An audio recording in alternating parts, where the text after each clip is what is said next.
सकेगा, न देख सकेगा, न बोल सकेगा, न सुन सकेगा, न उठ सकेगा, न चल सकेगा। जब मैं सोती हूँ परमात्मा ही मुझ में सोते हैं। जब मैं उठती हूँ जब मैं चलती हूँ, जब मैं देखती हूँ, जब मैं बोलती हूँ, जब मैं सुनती हूँ, जब मैं खाती हूँ, जब मैं पीती हूँ, जब मैं सोती हूँ, जब मैं उठती हूँ। आंखें खोल लें। अब विचार करना है। सभी शिक्षित वर्ग बैठा हुआ है, माताओं में भी भाइयों में। 24 घंटे में ऐसा कौन सा काम था जो तुमने बिना उसके कर डाला? कौन सा ऐसा काम था जो चोरी से तुमने उसके बिना और कर डाला? विचारो 24 घंटे के अंदर। गंदा से गंदा, बुरा से बुरा या अच्छा से अच्छा कौन सा ऐसा काम था जो कि उसके बिना किया? है कोई काम? बोलो। तो फिर किसे ढूंढ रहे हो तीर्थों में? किसे ढूंढ रहे हो मंदिरों में? किसे ढूंढ रहे हो इस माला के अंदर? किसे ढूंढ रहे हो जप के द्वारा? माताओं कोई हुलूली करो जल्दी से, जल्दी हुलूली। माँ बेसी नहीं, बेसी कांदू नहीं माँ, बेसी कांदू नहीं। ये विचारो, ये हुलूली करने के लिए वो पहले था कि हुलूली पहले थी? अरे मुर्दा हुलूली कर पाएगा? तो वो तो पहले ही अंदर है, फिर क्यों उसके कान खराब करो चिल्ला चिल्ला? फिर क्यों उसको बहरा बनाओगे चिल्ला चिल्ला कर? वो बेचारा कितना सुनेगा तुम्हारा ये करुण क्रंदन? वो पहले ना होगा तो हुलूली हो सकेगी? वो पहले अंदर ना होगा तो माला हो सकेगी? वो पहले ना होगा तो पूजा हो सकेगी? वो अंदर ना होगा तो तुम उठ सकोगे बिस्तर से? चल सकोगे उसके बिना? देख सकोगे उसके बिना? खा सकोगे उसके बिना? सो सकोगे उसके बिना? जाग सकोगे उसके बिना? तो परमात्मा तुमसे दूर कब था जिसे तुम ढूंढने जा रहे हो तीर्थों में, मंदिरों में जा रहे हो, मालाओं में, पूजाओं में? वो तुमसे अलग कब हुआ था? किस वक्त पे अलग हुआ था? उसके बिना तुम्हारा एक कदम भी आगे बढ़ सकेगा? ये एक हाथ भी उठ सकेगा? एक पुष्प का वजन भी नहीं उठा सकोगे। तो परमात्मा के साथ कभी भी भेदभाव मत रखो। परमात्मा के साथ भेदभाव रखना ही ब्रह्म हत्या है। कल मैंने बताया था ना, 2 हत्या, आत्महत्या और ब्रह्म हत्या। तुम सब रात दिन 2 हत्या में लगे हो। ब्राह्मण भी, क्षत्रिय भी, वैश्य भी, शूद्र भी, ब्रह्मचारी भी, गृहस्थी भी, वानप्रस्थी भी, सन्यासी, सब 2 हत्या में लगे हैं। कौन सी 2 हत्या? एक तो आत्महत्या और दूसरी ब्रह्म हत्या। इन 2 से बचना है तभी कल्याण होगा, नहीं तो कल्याण नहीं होगा। तो तुम तो ब्रह्म हत्या कर रहे हो। क्या? कि वो परमात्मा वहाँ बैठा है और मैं यहाँ हूँ। ये भेदभाव जो रखा है, वेद कहता है द्वितीया द्वयम भयम भवति, और श्राप दे दिया है कठोपनिषद में। यमराज कहता है मृत्यु स मृत्युम आपनोति यह इव नान्य पश्यति। जो उस परमात्मा को अपने से भिन्न मानता है, अलग मानता है, वो मृत्यु से मृत्यु को बारंबार जन्म मरण के चक्र में फंसा रहेगा। ये उपनिषद का वचन है। इसलिए आज से परमात्मा को अपने साथ अनुभव करो। उठते समय भी सोचो कि वो अंदर ना होता तो मुर्दा शरीर उठ पाता? अगर वो अंदर ना होता तो ये चल पाता, देख पाता? तो अब तो यही तुम्हें भक्ति करना है। यही सच्ची भक्ति है कि हर कर्म में परमात्मा को देखो, हर कर्म में, हर क्रिया में परमात्मा को देखो। अब उसको अलग समझ के जप करने की चेष्टा मत करो, अलग समझ कर ढूंढने की चेष्टा मत करो, अलग समझकर उसे पुकारने की चेष्टा मत करो, क्योंकि वो तुमसे कभी दूर था नहीं, है नहीं और हो सकता भी नहीं। कोई ऐसा पाप कर्म नहीं है जो परमात्मा से तुम अलग हो सको, क्योंकि बिना उसके पाप कर्म भी मुर्दा शरीर कर पाएगा। कितना सत्य ज्ञान है, 2 और 2 4 की तरह, न 3 न 5। तो परमात्मा से तुम कभी अलग हुए हो तो फिर किसे ढूंढने जाते हो? बस यही हमारा अज्ञान है। होते हुए कैसा अज्ञान है? कस्तूरी कुंडल बसे और मृग ढूंढे बनमाय, ऐसे प्रभु घट घट बसे और मूरख खोजन जाए। जैसे मृग की नाभि में कस्तूरी है और इसी की सुगंध से इतना दीवाना हो जाता है कि जंगलों में, झाड़ियों में, गुफाओं में रगड़ता रगड़ता है और तड़प तड़प के और मर जाता है। किसकी खोज कर रहा है? जो उसी के अंदर है, उसी की खोज करते करते और मर जाता है। ठीक इसी तरह परमात्मा तुम्हारे अंदर है और तुम भी मंदिरों में, तीर्थों में खोज करते करते मरते चले आ रहे हो और मरते चले जाओगे। हनुमान दिखा रहा है, देखो हनुमान छाती फाड़ के दिखा रहा है। वो परमात्मा प्रत्येक के हृदय में बैठा है। ये नहीं कि हनुमान के ही अंदर बैठा है, ये नहीं कि गुरु के अंदर बैठा है, वो तुम्हारे अंदर यानी जीव मात्र के अंदर वो परमात्मा विद्यमान है। उसकी सत्ता के बिना पत्ता भी हिलता नहीं। मुझे दुख होता है कहने में, पुत्र का वियोग सहन नहीं होता, धन का वियोग सहन नहीं होता, पति का वियोग सहन नहीं होता है। खाकर मर जाएंगे, जल के मर जाएंगे, लटक के मर जाएंगे, डूब के मर जाएंगे, कट के मर जाएंगे। किसके लिए?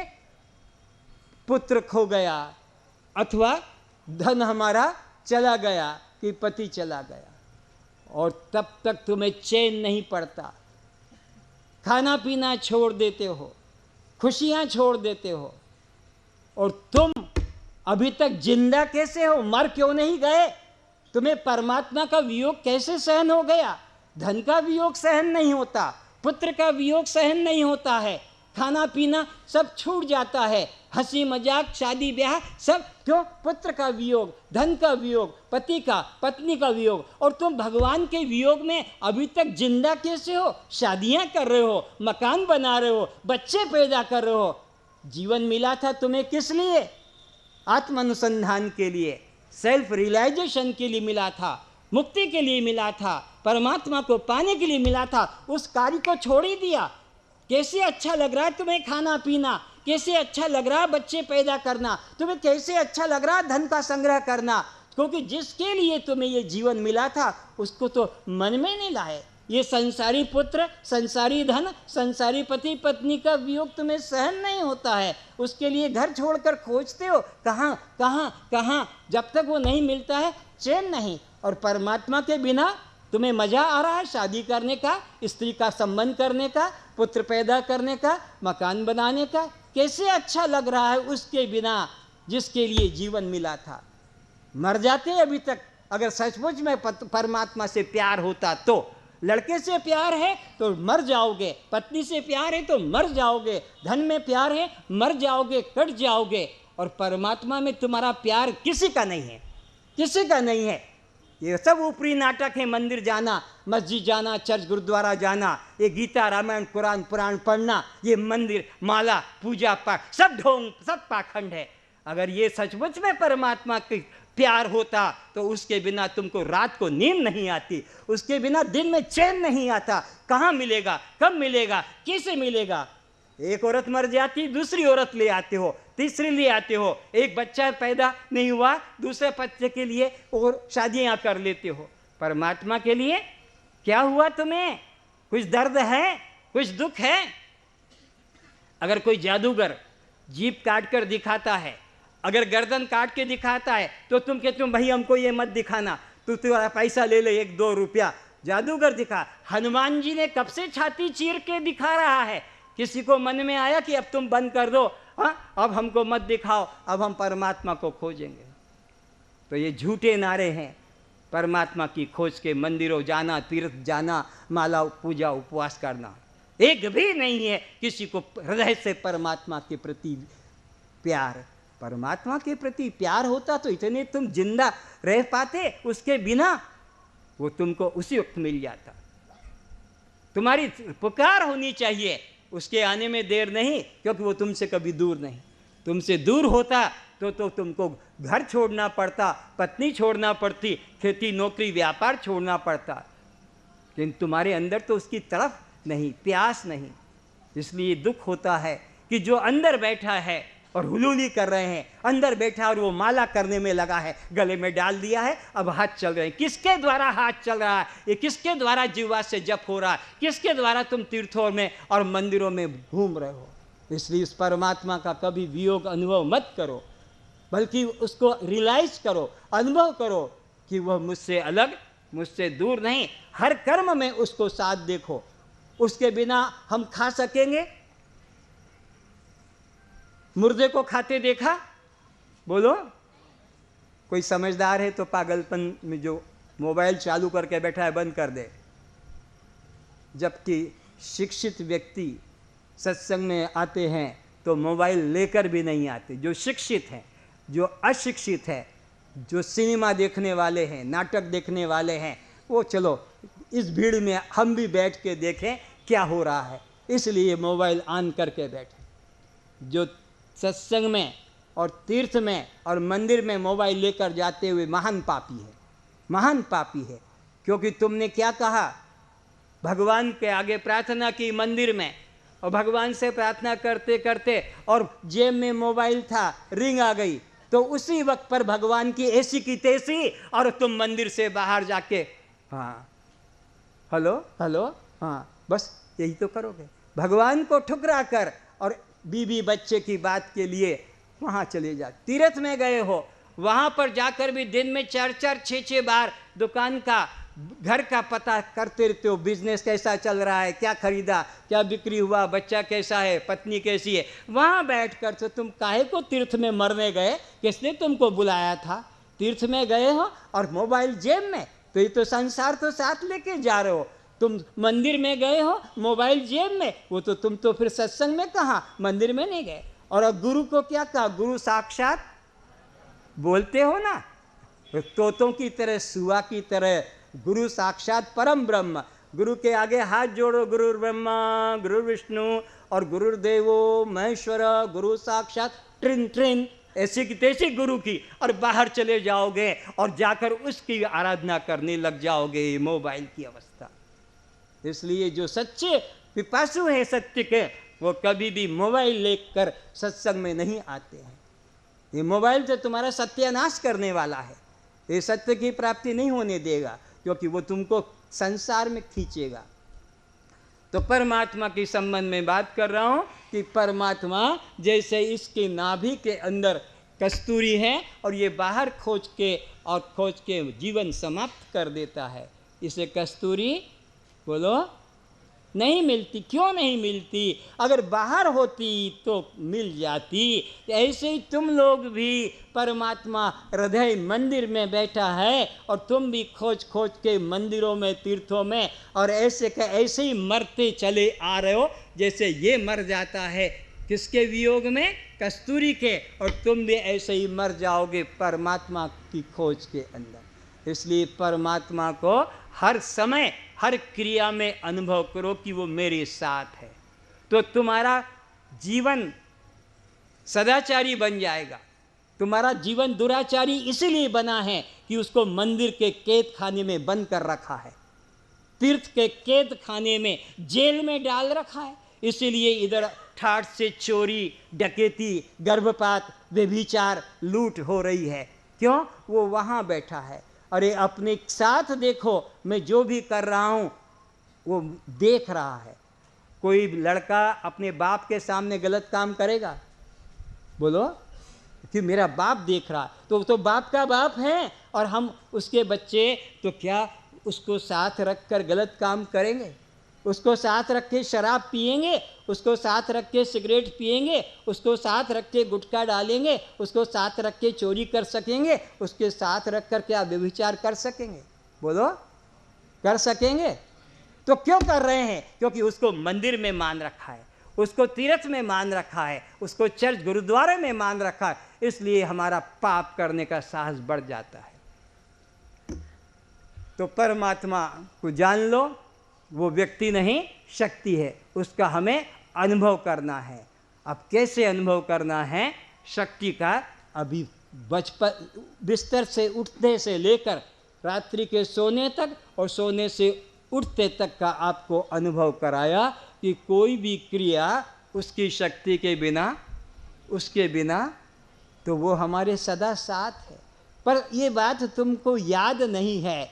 तुमको याद क्या है? वो मंदिर में है, वो तीर्थ में है, वो चित्र में है, वो मूर्ति में है, और इतने बड़े मूर्ति में नहीं है। यही हमारी भूल है। तो परमात्मा को पाने के लिए शरीर प्राप्त हुआ है।